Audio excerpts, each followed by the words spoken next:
skatījos kā cilvēks, es skatījos arī mazliet ar savu skatuves pieredzi šo izrādi.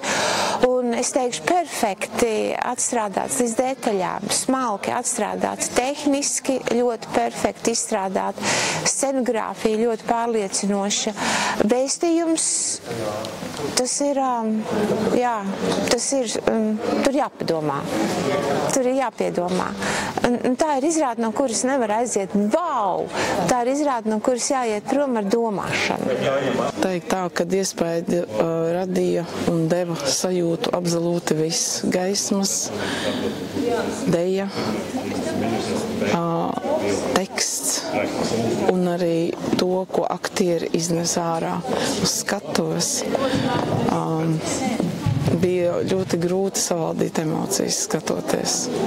Un tā kā es tomēr esmu ne tik jauna, kā varbūt izskatos, tad daudzas lietas ir sasaucās ar to, kam es esmu pati piedzīvojis, ko es vēsturiski esmu piedzīvojis. Un interesantākais bija tas, kad katrā tēlā es varēju atrast, salīdzināt reālu personu. Es redzēju, ka šis ir ļoti, ļoti nopietns darbs.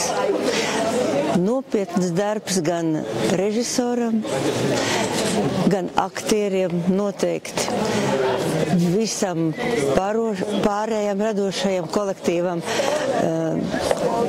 Žanrs kā tāds jau ir ļoti sarežģīts, bet kopīgiem spēkiem teātris ir veiksmīgi ticis galā ar visu šo problēmu, ar žanru, ar to, ka paņēma līdz sev skatītājus.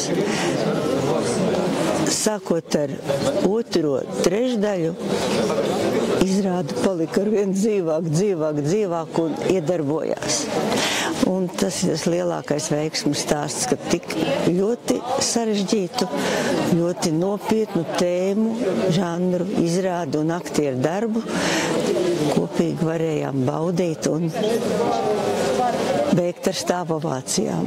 Katrai lomai bija ļoti labi atrasts aktieris, tā varētu teikt, un viņi tik ļoti labi to nospēlēja. Piemēram, Daces agresīvo diktatūru, tad Elzas tādo slideno personību, kas izvēlēsies taktiskāko variantu, piemēram, sekot līdzi diktatoram. Un tad bija Katrīnas naivums, Katrīnas vājums, ne vājums, bet tāds, kad viņi varētu viegli viņu iespaidot, kad viņi varētu tieši stāties pret viņu. Ļoti, ļoti labi nospēlēts, ļoti labi izvēlēti cilvēki šajā lomā.